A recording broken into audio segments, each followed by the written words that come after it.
Hi there, let me show you how to upload sources to NotebookLM so that it can output some materials that you can use as a part of your study plan. So the very first thing is to go to the YouTube video or what article, what have you, that you want to upload to NotebookLM. I am on a Salesforce Emily, Salesforce Business Analyst certification video on YouTube. There are two ways that you can upload YouTube transcripts to NotebookLM. One, the easiest way is simply to copy and paste the link itself, the URL to the video.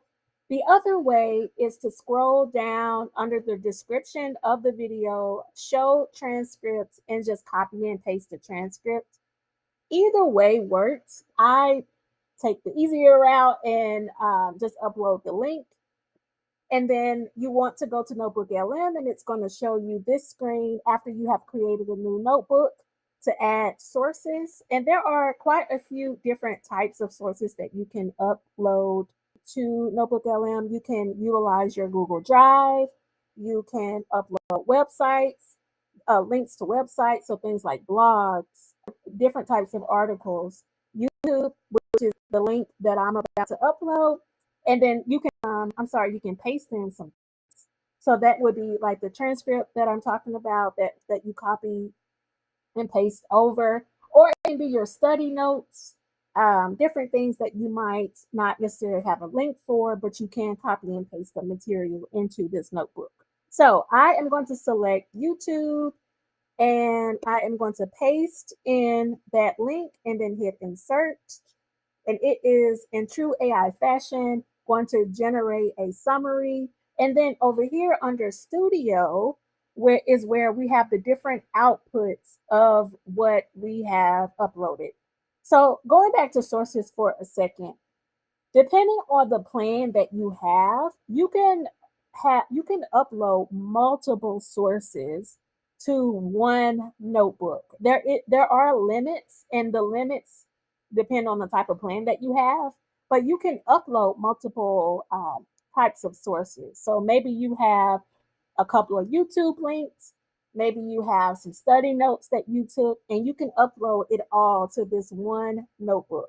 So that's amazing.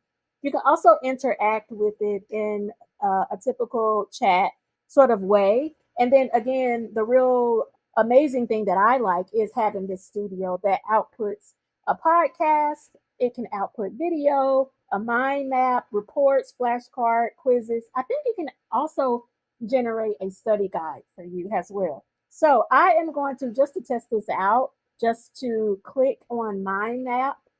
For the more for things like the audio and video, it does take a little bit of time to generate.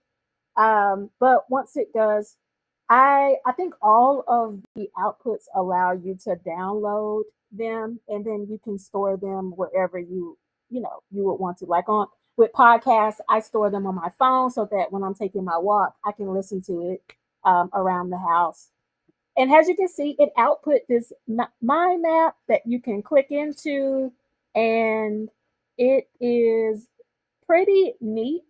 Because with any AI tool, you want to make sure that it's not hallucinating or spinning out anything that doesn't sound right. But for the most part, I think it's pretty reliable. So hopefully this helps as you are studying for your upcoming certifications.